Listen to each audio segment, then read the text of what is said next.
Welcome to the Mental Health Survival Guide session. My name is Elizabeth Barlow. I'm a second year ALT and I work at a senior high school in Sasebo. When I was at university, I studied psychology, and before I came to Japan, I worked in mental health services for about 5 years. I should quickly explain at this point, I'm not a qualified therapist, psychologist, psychiatrist, or any other kind of profession. I worked mainly as an assistant. Any information I tell you today has come from existing research and best practice guidelines. I'm not in a position to be giving you qualified advice about your mental health. So, thank you so much for signing up for the session today. I understand you've all signed up and read the blurb, but maybe it feels a little bit murky or somewhat unclear about what we're going to do today. So I want to start by just explaining how this session will work, what I will do and what you will do. So I think it'll be helpful if I explain how I came up with the idea for this session. This year has been such a difficult year for a number of different reasons, but in particular, I've been thinking a lot about coronavirus. I've been thinking about the impact coronavirus has had on people's mental health. Thinking about this then led me on to thinking about working as an ALT or an English teacher within Nagasaki Prefecture and the kind of mental health struggles or challenges that we might face. And then thinking about what kind of support is available to us, what resources do we have, and then potentially what's missing from those resources. So I came up with an idea to create a mental health survival guide. I want to make one kind of document, not too long, quite a short document, kind of a quick reference guide. And this is where you come in. This is the main goal of today's session. So I think it's really important with any kind of mental health resource that it's created collaboratively and not in a top-down process. What do I mean by top-down process? So I could sit here and think, I know a little bit about mental health and I want to make a guide. I think all ALTs must experience homesickness. So I could make a guide about homesickness. What is homesickness? What to do if you're feeling homesick? How to make yourself feel better?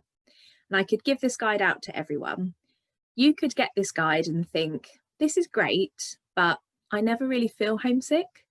This isn't very relevant to me. It's not very useful. And actually, if she'd asked me, there's this other thing that I do feel or I do experience, and I wish that there was information about this. So this is the main goal of today's session. I want you to actively feed into helping me make this guide. I want you to tell me your knowledge, your ideas, your feelings, your information, and that will go into creating the guide. So that's the main goal of today's session, is help me create the guide.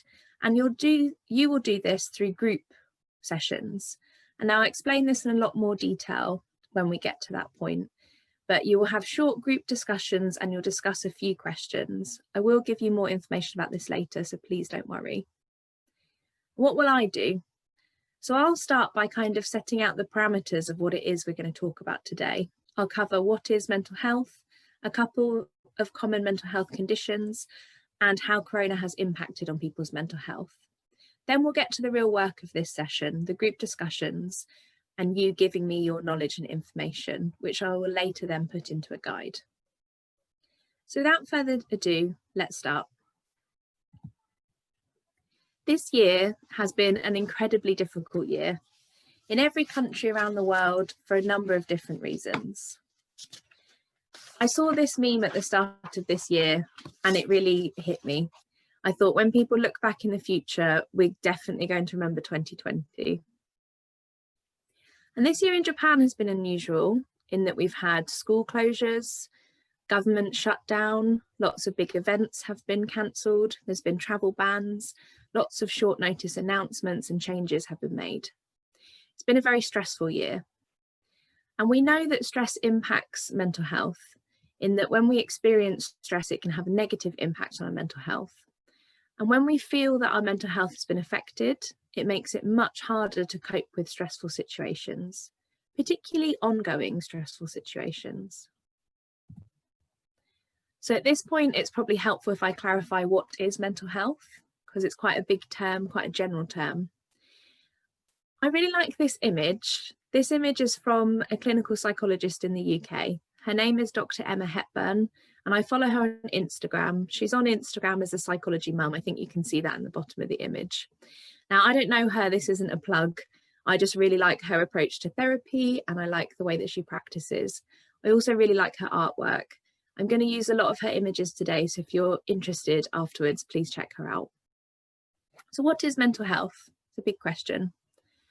Mental health is important, something everyone has, on a continuum, worth making time for, and part of being a human. And mental health isn't a sign of weakness, all in your mind, always something negative, something you decide to have, or something to think about only when it feels broken. That last point I want you to remember, because I'm going to come back to it later on.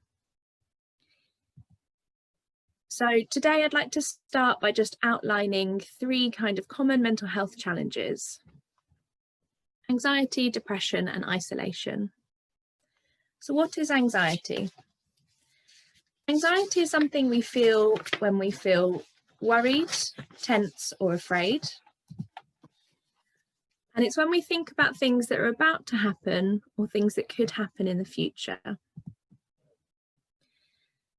anxiety is a normal human response in certain situations. It's something we feel when we think that we're under threat. I'm sure we can all remember times when we felt anxious. So it could be when you're about to take a very important test, if you've got a job interview, if you're going to go on a first date, or if you're walking home late at night and you suddenly hear a noise behind you. That kind of response, that's anxiety.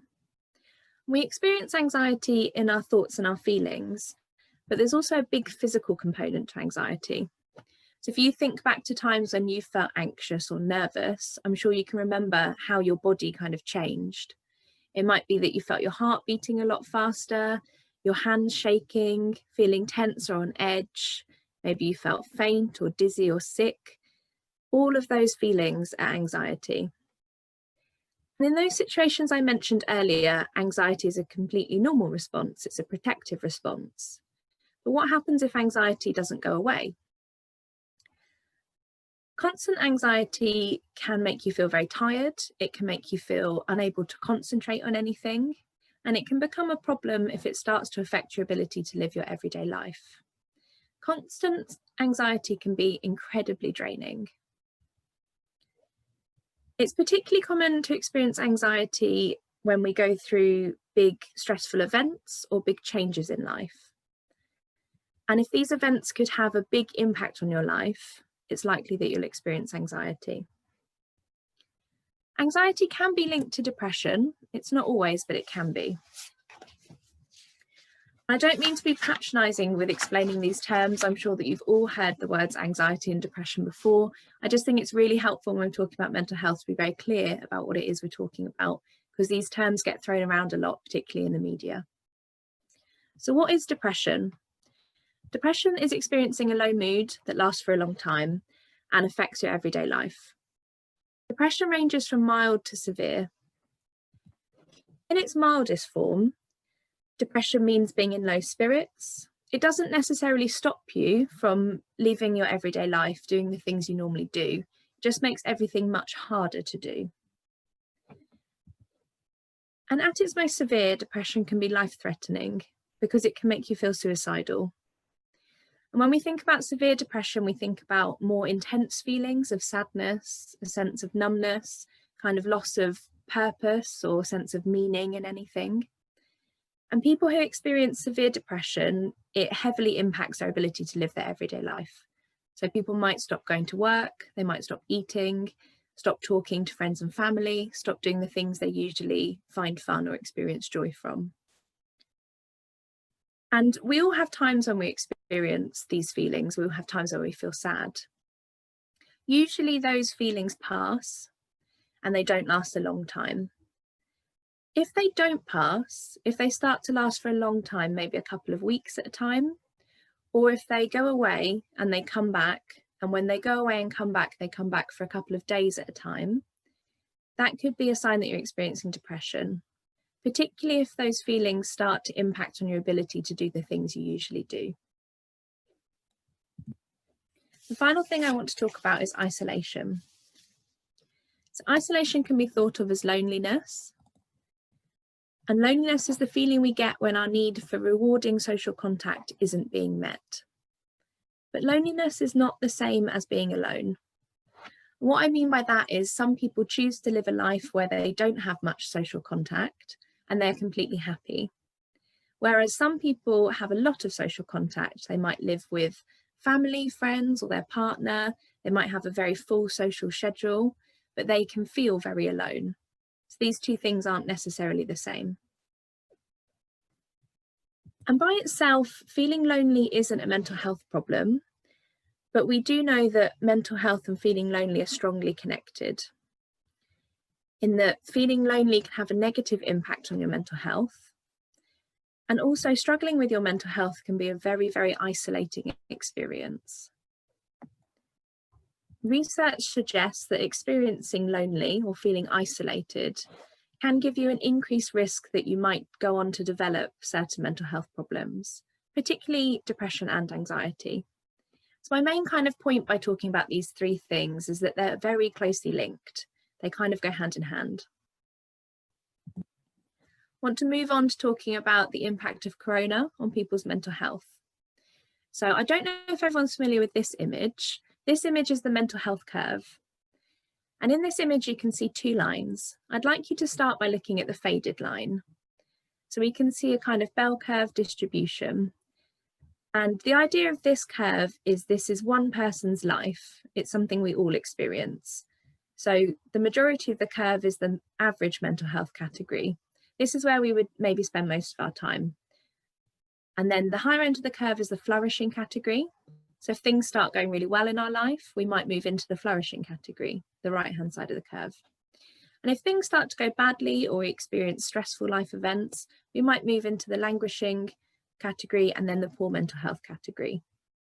And the idea of this curve is that it's fluid. So we move through it depending on what happens in our life. And the idea is if you move into the lower two categories, you can come back up to the average mental health or flourishing category again. Now, if you look at the more solid line, research this year is suggesting that more people are falling into the languishing and poor mental health category as a result of the impact corona is having on people's mental health. And there's also an idea that the entire curve is shifting more to the left because of the impact corona is having on people's mental health. Now, I keep saying the word research, and it would be nice if I backed up this word with some factual information. So I'm just going to quickly talk about 4 research studies into the impact corona's had on people's mental health. So earlier on this year, at the beginning of the coronavirus pandemic outbreak in China, researchers investigated the impact corona was having on people's mental state, specifically looking at anxiety and depression. And they found that 16.5% of people who took part reported experiencing moderate to severe depression. Now, when we think back to that kind of mild, severe thing I was talking about with depression, that's people in the more severe end of the spectrum where it might be starting to have an impact on their everyday life. They also found that 28.8% of people reported experiencing anxiety. Also earlier on this year in the UK, researchers investigated the amount of people experiencing significant levels of mental distress. And they found that compared to 2018-2019, when it was only 18.9% of people, they found that in April this year, 27.3% of people reported experiencing significant mental distress. And that was 1 month into the UK lockdown when they completed this study. At the same time in America, researchers investigated the amount of people experiencing serious psychological distress. They found a massive increase. Compared to 2018, when it was only 3.9%, in April this year, they found that it had risen to 13.6%. One final study, this was a survey conducted in South Africa during the lockdown earlier on this year. This survey didn't only ask about mental health, they asked about a whole variety of things. But one of the questions they asked was, what challenges do you anticipate as a result of the lockdown? And around half of people asked said that they were concerned about financial stress and pressure due to not being able to work because of the lockdown. But more than 50% of people said that they were concerned about anxiety and panic as a result of the lockdown. So I want to move on to talking about something a little bit lighter, because I've just spoken about some very heavy stuff.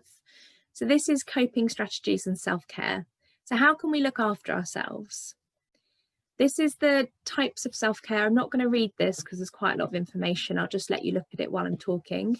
But when we think about the basics of self-care, we think about things like sleep, eating well, drinking enough water, getting some form of exercise or gentle movement, and going outside experiencing fresh air and natural light. Other things that people find helpful are talking to other people, seeking support, mindfulness, meditation, breathing exercises, doing something creative. It can be anything, it's different things for different people. The idea with this is to set small and realistic goals, achievable goals, things we can actually do. And I want you to think back, earlier on I mentioned a point I said I'd come back to about mental health not being something to think about only when it feels broken. So the idea with self-care is this is stuff we should be doing all the time, not only when we feel like we're struggling or not only when we feel like we're at breaking point. And there's a lot of research into self-care that suggests if we do these things, if we make it part of our everyday routines, it can help us just feel better in general. There's also a lot of research that suggests self-care can have an impact in terms of the mental health curve, and it can prevent us moving into those latter two categories, the languishing and poor mental health categories. This is another image by the psychologist I like. This is specifically about anxiety. It's just small things we can try when we're feeling anxious to help us feel less anxious. And one final image, holding on to what I can control, letting go of what I can't. So if you start by looking at the holding on to what I can control, the blue balloons, the two balloons on the right, looking after myself and how I spend my time. This is the idea of self-care or coping strategies. How can we look after ourselves? How can we spend our time to make ourselves feel as good as possible? If you look at the two blue balloons on the left, helping others, staying connected. I think this year that staying connected balloon is particularly important. So when we think about isolation, and we know the relationship that this has with mental health, in that if we feel isolated, that can negatively impact our mental health. That staying connected balloon is the idea of how we're going to reduce a sense of isolation that Corona might be causing, and how we can enable ourselves to feel connected when we can't do all the things that we'd like to do. Maybe we can't travel, maybe we can't be with other people that we'd like to be with, maybe we can't do our usual kind of activities or hobbies in the community. So it's about utilising things like technology to reduce that sense of isolation. Today being the perfect example of that. So instead of cancelling this conference because we can't do it in person, we've gone online, and we can hopefully all feel connected today and engage with something that might be positive or be beneficial to us. It's also about using technology to maintain connections, not just with friends and family, but thinking about any groups that we do or hobbies that we take part in, activities, whether we can still do those online and maintain a sense of community. And if you look at the pink balloons, if you look at letting go of unknowns and what's next. So what is next? All of that research I spoke about earlier was done in the initial stages of the pandemic. And we do know that Corona is having an impact on people's mental health. But what we don't know is the kind of long-term, the long-lasting impact that it's going to have on people's mental health. What we do know is that it's set to be a very uncertain time for a long time. And I don't know at this point if that's helpful or not, to be honest. But stress and uncertainty are things we always face in life, regardless of Corona. And actually, stress and uncertainty are things that people who move to new countries or different cultures might experience more of. So this is where my idea for the guide kind of came from. I want to make something a permanent resource that we can keep and use in the future. Something we could look at ourselves or show to other people. A quick reference guide. And this is where you come in. So if you've switched off up until this point, I absolutely don't blame you because I've just spoken quite a lot and it's also the session after lunch. But now is the time to switch back on because I'm about to explain the next part of this workshop, the group discussions and questions. So I want to create a mental health survival guide, a mental health resource with information in one place, a quick reference guide. And I really want you to help me do that. I want you to tell me what kind of information should go into this guide. So we're going to do that in the form of group discussions, and I'll show you the questions in a second. After the group discussions, one person's going to feed back your answer to the questions, and it's that feedback that's going to help inform what I put in the guide. So if every group says homesickness, homesickness, homesickness, homesickness, then homesickness is going into the guide. If no one says homesickness, homesickness isn't going into the guide. Quick disclaimer at this point, in the blurb for this session, I put in something about if you'd like to take part, but you didn't feel comfortable speaking in groups, and that was absolutely fine. And that is absolutely fine. The reason I put that in is I didn't want you to see a mental health session that contained group discussion and think, oh my goodness, I'm going to have to talk about my own personal experiences in mental health. You absolutely don't, and I wouldn't feel comfortable doing that myself in a group discussion. The questions are very general and you can answer in a very general way. You don't have to talk about specific details of your own mental health. You don't have to talk about anything that you don't feel comfortable to talk about. So I will show you the questions. What's something that you dealt with in 2020 that was stressful or difficult? And how did you deal with this struggle? What was helpful?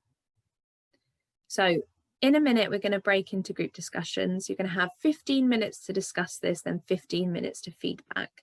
So I want you to think, and you can do this in very general terms, about something that you dealt with this year that was particularly stressful or difficult. And what helped you to deal with it? How did you overcome it? How did you resolve it? Or if it's ongoing and you haven't resolved it, what's helping with your kind of feelings around it, with your emotions around it? What's helpful? Now, there's some technical things we need to explain because we're going to use breakout rooms on Zoom to facilitate these discussions. So in a minute, I'm just going to explain a couple of technical things and then we'll start. So I want to hand back over to Tam at this point.